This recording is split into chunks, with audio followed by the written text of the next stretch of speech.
to the third part of our ultra racing series. So far, we've looked at heat training and fueling, and tonight we're going to dive into hydration, one of the most misunderstood but critical aspects of racing, especially for long distances. The session is free, it's interactive, and we'll take questions at the end, so I look forward to that. Right, so why hydration matters. Hydration is a performance and health lever. Too little fluid and you risk overheating, GI issues and fatigue, but too much fluid and you risk hyponatremia, low blood sodium, which is dangerous. And importantly, hydration is separate from fueling. We want you to think of them as two different dials we can turn. So the old rule versus the new, the debate. The old rule was simple. Replace whatever you had lost in sweat with drinking. But research and field data are showing that that's just not realistic.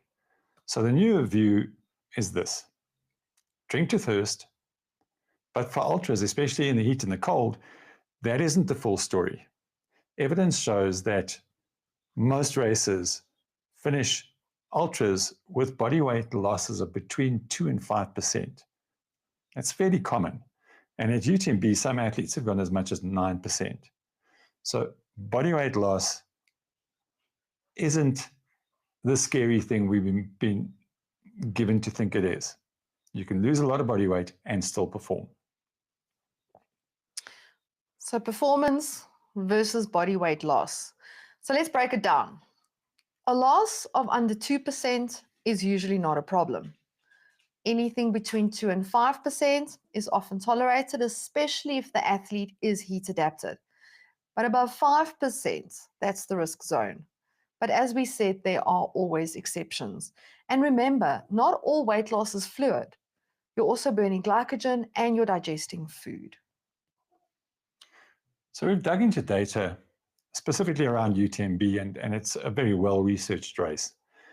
And case studies at UTMB tell us that finishing with between 3 and 6% body weight loss is very normal for a 100K, 100-mile event. As we said, there's even one athlete that's been measured at a 9% body weight loss. And it didn't stop them from a very strong finish. So the lesson here is don't panic if the scale says you're losing weight through a race.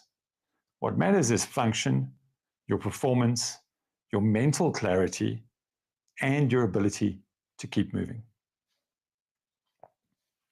Okay, so sodium and electrolytes. Sodium is highly individual. Some athletes lose 400 milligram per liter, others up to 2,000 milligram. And that's a 5 times range.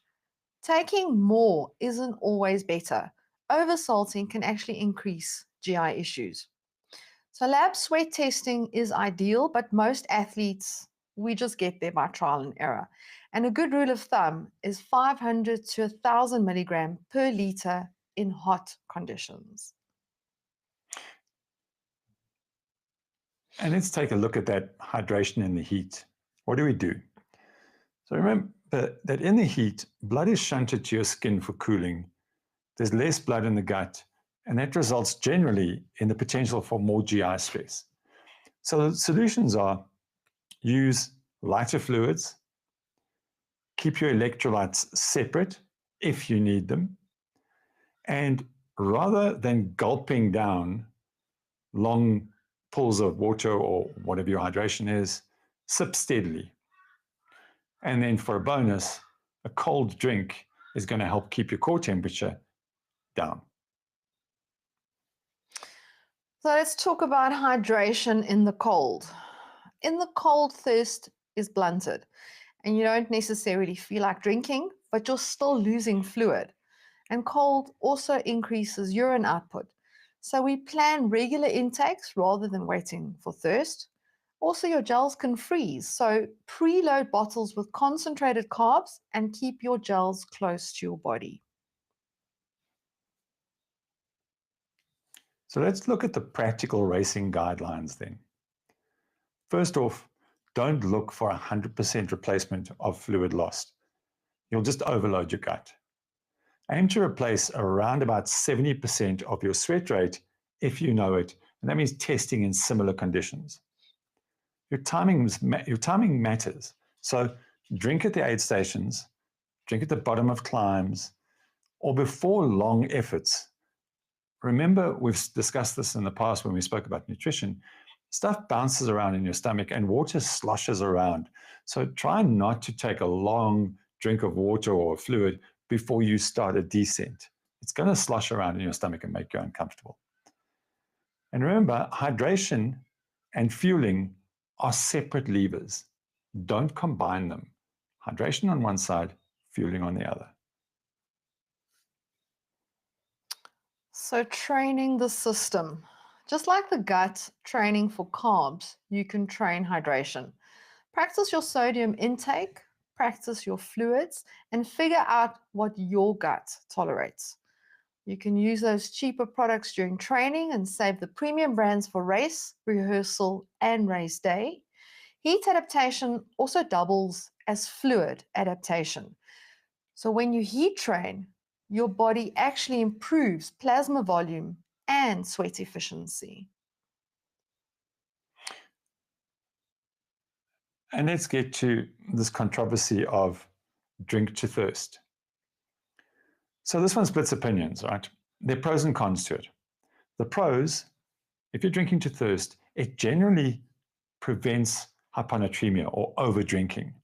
It's simple and it respects the body's natural cues. And that's what we're always working on at Mindful Runner. We're always trying to get you to get in touch with your own body and the signals that are coming from it. The cons in a long ultra, especially in heat or in the cold, thirst is often unreliable. So you might end up under drinking if you're just drinking to thirst without realizing it. So what we suggest is find the middle ground. It's a hybrid of these two options, right? Drink to thirst, but within a plan. Know your lower end and your upper end, and know your sweat rates, and check in with your body on how you're feeling. And there are a couple of ways of checking in. Do you have perspiration on your skin? What's the color of your urine? These are all check-ins as you're progressing. So drink to thirst, but be cognizant of how much you're drinking. Okay, so let's look at the practical application. Here's your toolkit. Know your sweat rate with a simple weigh-in test. Use a hydration range, not a fixed number, and adjust for hot or cold. But above all, keep fueling and hydration separate so you can tune each independently. Okay, let's get to the Q&As. This is your chance. Ask us about your hydration approach, sodium strategy, or what to do if things go wrong mid-race. Have we got any questions?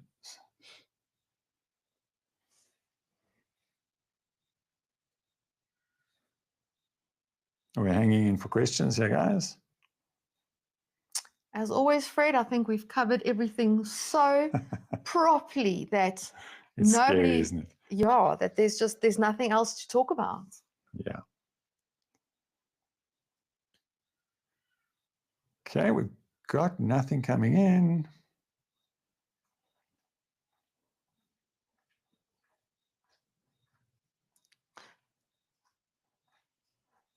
You sure we had sound there that they heard us? I'm pretty sure we had sound. Good. I can see the sound. Okay, let's have a look. Where do we test sweat concentration? George, sweat concentration is a tricky one to test for. There are,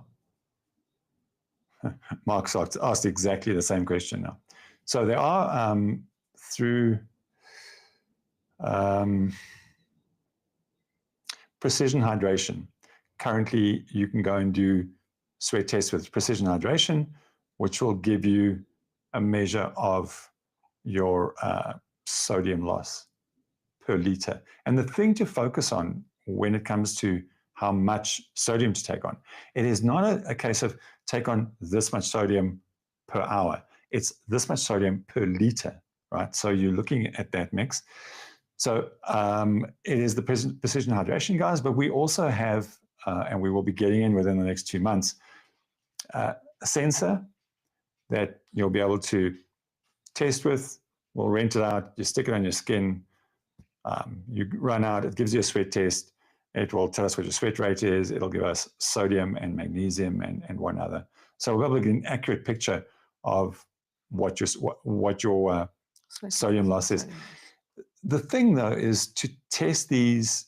So without those tests being available, what you've got to do is you've got to play around. Start out at, say, 300 or 350 milligrams an hour in moderate conditions, and see how you feel just using 350 milligrams, and slowly up it and then bring it back down. You'll find a comfortable middle ground. It does take a lot of experimentation, though. We're talking about months, not just 1 or 2 weeks.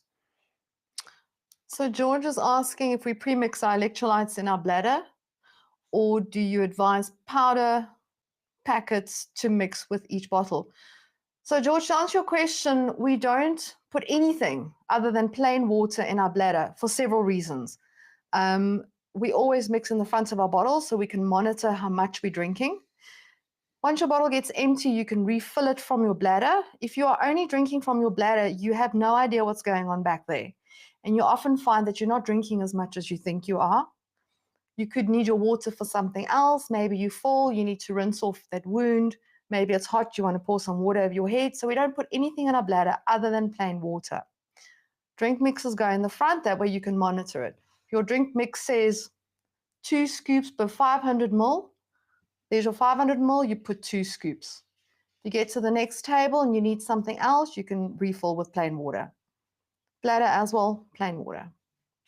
Yeah, and if you've been following from our previous one as well, we are definitely moving to that model of water and electrolytes in your bottles and nutrition in your pockets in the form of gels, bars, chews. It's a much better option, and it allows for a lot more flexibility. Any other questions?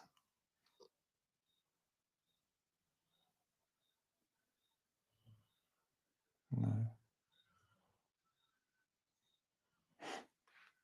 Yeah, on the testing side of things, you guys know I'm a tech nut. I love the technology. So there is a new sensor on the market that's fairly well tested, which we'll be bringing in and using for our testing as well. I'm psyched by that one. That'll be good. You all know how to do a sweat test at home, right?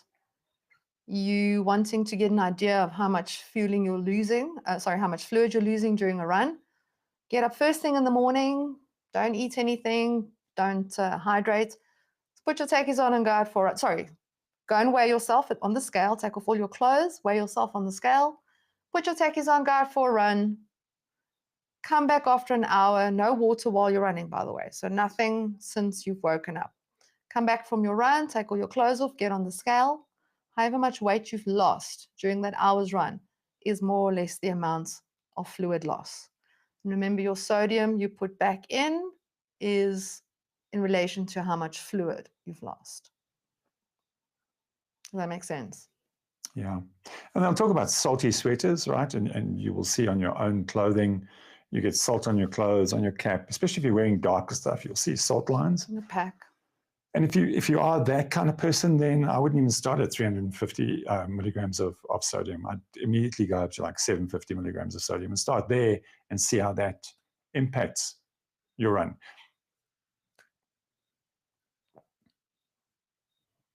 Anything else on I can't think of anything else on the sodium side. No, I mean, what was that? Some recommendations on electrolyte brands should include potassium as well. So your electrolytes is 5 electrolytes, the main one being sodium. Some people run on magnesium, they like their slow mags, potassium. So kind of check in on yourself on what kinds of things you crave on a run. If you get to an aid station and you think, oh my God, those bananas look divine, you're a guy that needs more potassium. So just like figuring out what your carb intake is, your fluid intake is, try and find out what your electrolyte loss is. The primary is sodium, always. and then magnesium is the secondary. And those are the only And then two you need potassium. mid-race. Yeah, but the others are trace elements, and they're not going to make a big impact on your ability to keep Performance, running. yeah. So most electrolytes focus on those, and the brands are so similar across the board. There are ones that have higher sodium ratios, like the Revive sachets, very high in sodium. Same thing with your carb mixes. Your Tailwind, for example, is a lot saltier than a lot of the others. And the nice thing with that is, because it's so salty, it keeps you just a little bit thirsty, so you almost keep drinking the whole time. But again, it's really whatever works for you. Yeah. So Revive is one of those that it's 1,000 milligrams per sachet per 750 mils of water. Yeah. So that's a heavy one. Yeah. And you'll know if it's not working for you, because too much salt's going to give you a little bit of gut indigestion. Yeah, you'll feel a bit crampy. Yeah.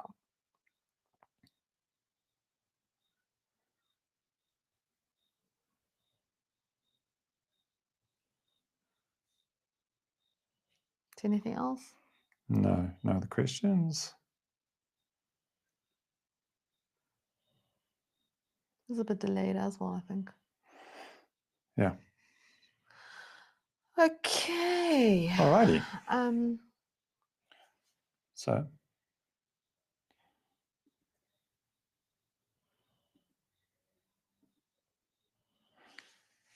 And that's us done. If you are looking for coaching, you know where to come to. Our next session is going to be on cooling strategies, how to keep cool during the hot events. I look forward to that one. See you guys next time.